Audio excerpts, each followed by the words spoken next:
Hello, friends. Welcome all to the third session and the final session of the discussion. And here we'll be discussing the automated diagnosis process and various algorithms that are being used in the process. We've already discussed how we go for identification of diabetic retinopathy or diabetic maculopathy. Here we'll be putting more stress over the diabetic maculopathy.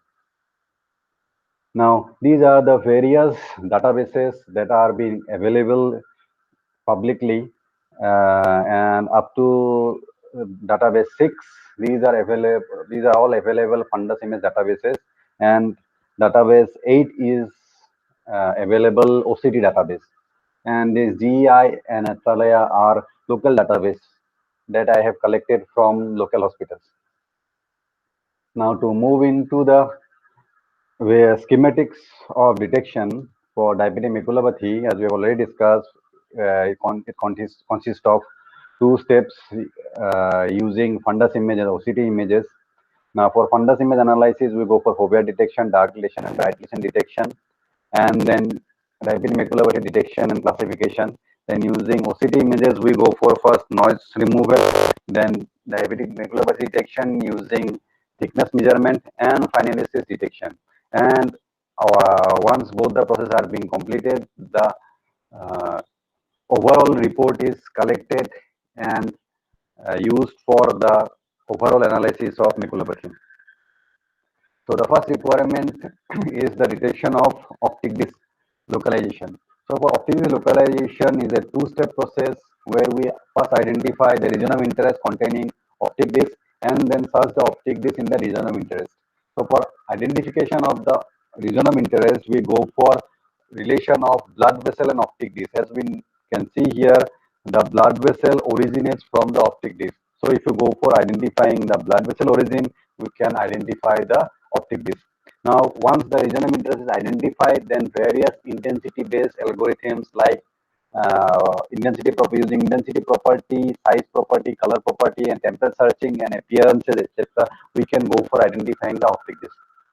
Now, the main motivation behind optic disc localization is to help the fovea detection, then diabetic maculopathy classification, and efficient exudates detection. Because as we have already discussed, the exudates and optic discs are similar in intensity.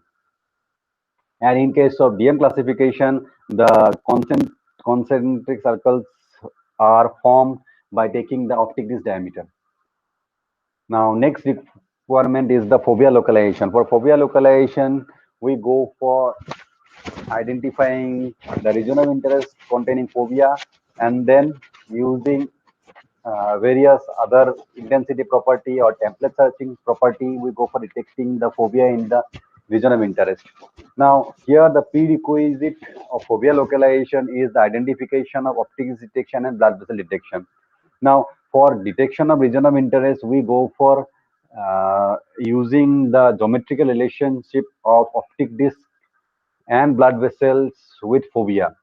As we can see here, the optic disc center and the blood vessel, optic disc center and the macula center, the fovea is situated at a 2 optic disc diameter distance and is temporal to the location.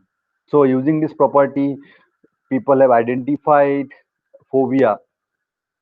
So using this geometrical relationship, optic disc and bulb vessel, we can go for identification of region of interest containing fovea.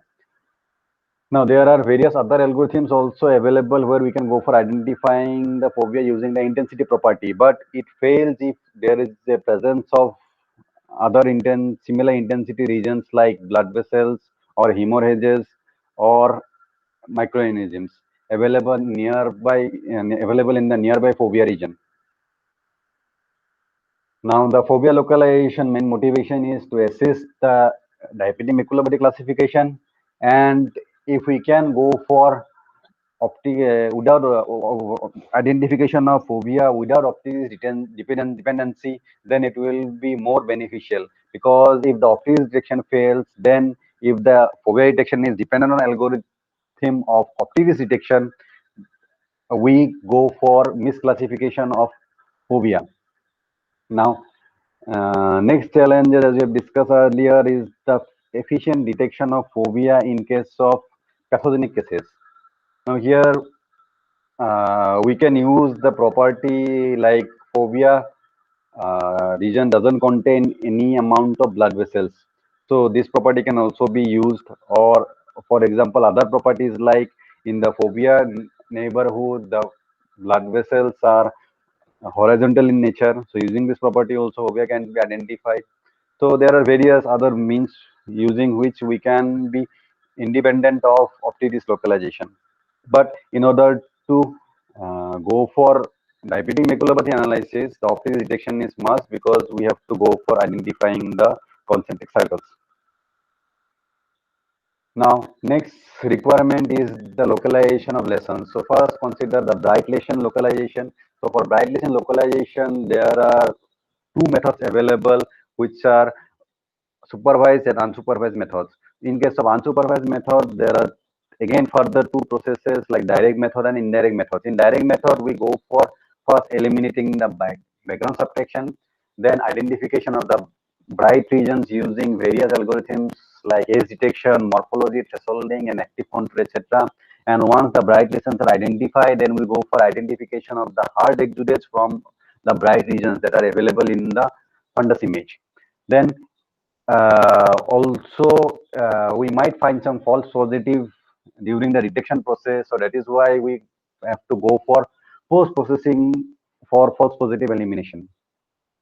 Then in case of indirect methods, people have identified the bright regions by first identifying the continuous region. That means the regions which doesn't contain the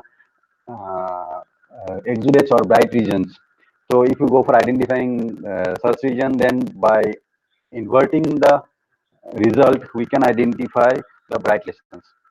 Next, in case of supervised methods, there are various algorithms where we go for first uh, detecting of various features and then identifying whether they are exudates or not, or second case is we can go for segmenting the regions and then go for better feature generation.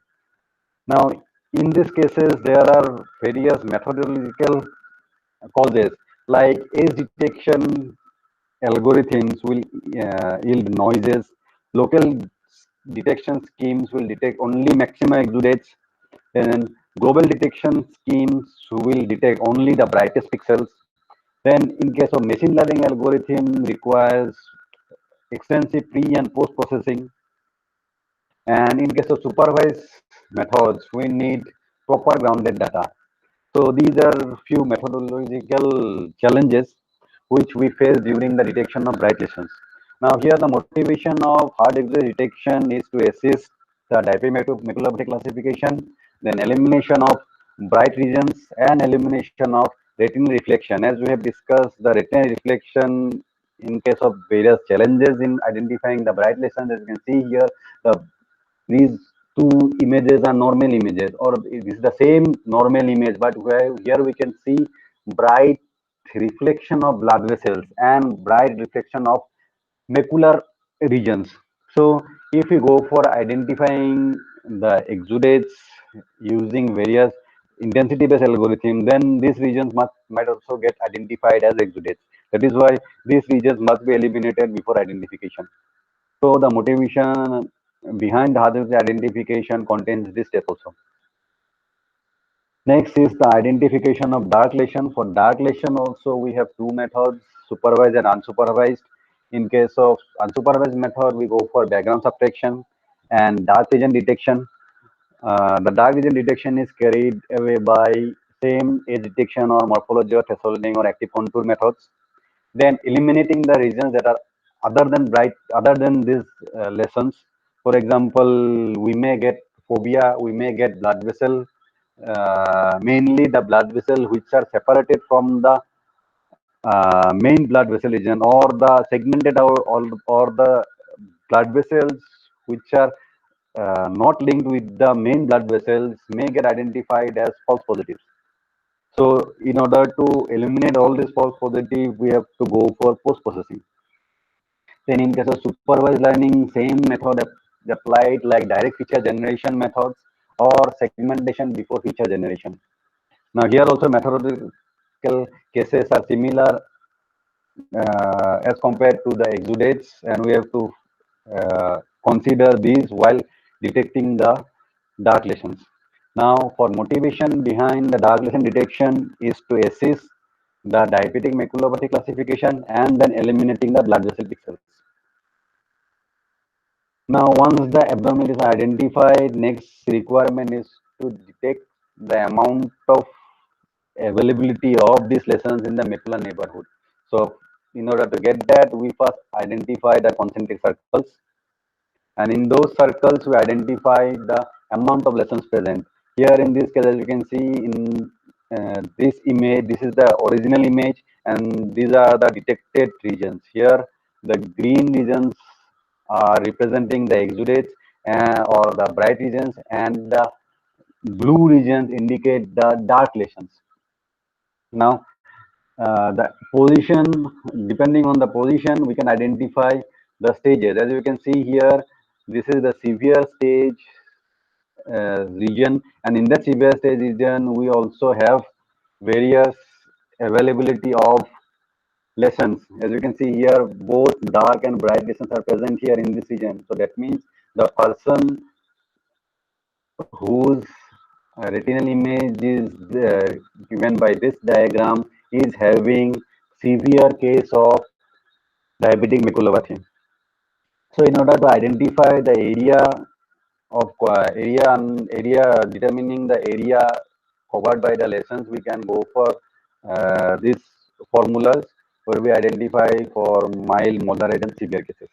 Now here the main challenge in this process is that we have to go for proper optic disc diameter detection, and we have to get proper fovea localization. Otherwise, what will happen is if the optic disc diameter is not proper, then we may face various difficulty like the concentric circles that we should form will not be proper. Then second case is if the fovea is not detected properly, then this whole process will be moving into erroneous detection by detecting various cases where the person may not be having maculopathy. It can be identified as maculopathy case. So these are the challenges in case of the grading case. Now, if we go for detection of diabetic maculopathy using OCT analysis, we have to go for three steps. First is noise removal, second is layer detection, and third is detection. In case of noise removal, we go for various filtering algorithms like median algorithm, low pass filtering, bilateral filtering, anisotropic filtering, nonlinear complex diffusion filtering, and we can go for also statistical modeling. Now here various cases like in case of median filtering or low pass filtering, we may face the blurring effect. In case of bilateral filtering, it is reduced to a certain extent, but still uh, it is present. And the effect that we found in case of bilateral anisotropic diffusion filter is called as cartoonizing effect. So in order to remove that, we have to go for proper and better filtering methods. Then in case of layer detection, there are various methods available in the literature like one-dimensional gradient peak detection method, two-dimensional edge detection method, or three-dimensional graph search method. So we can go for these methods for identifying the layers. And in case of layers identification, for diabetic maculopathy detection, we have to get only ILM and RPA layer, and which are very much simpler than identifying the remaining layers of the retina. So in this case, the most important thing that we have to consider is the variational boundary variation boundary detection consideration. So if that is uh, considered somehow in the algorithm, then the layer detection will be proper. Then for this detection, various methods like soldering methods or active control methods are being used. Now, main motivation behind diabetic maculopathy analysis using OCT images lies in eliminating speckle noise, preserving the edges information, then detecting the layers despite of the intensity variation of the edges, then background normalization, which is required for proper cyst detection. So these are the various literature that are available in the uh, or the available or being performed by the other researchers, and we can also build various other algorithms to identify the same. So now we have come to the end of the discussion, and here we have identified various algorithms and various methods, and here we have discussed only the particular name of the algorithm. If we have to go for more detail about the algorithm, then we have to go through the literature and go through the mathematical analysis. Here I have not considered any mathematical analysis or any detail of any method. Here I have only noted down or shown various methods that are available in the literature. So by using this, we can go for analysis of automated diagnosis method for diabetic and also for the diagnosis of diabetic method.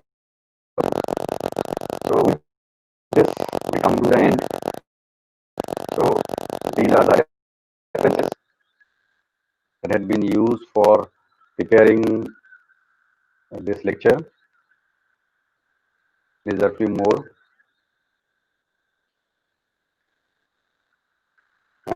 And if you want to communicate with me or have some idea, you can go for this. So I'm sharing my details here.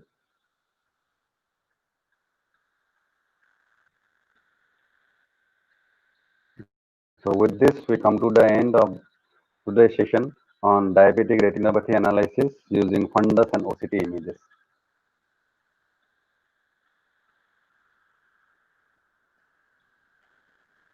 Thank you. For the doubt session, we'll meet the doubt clearing session, that is most probably by 4 o'clock. Thank you.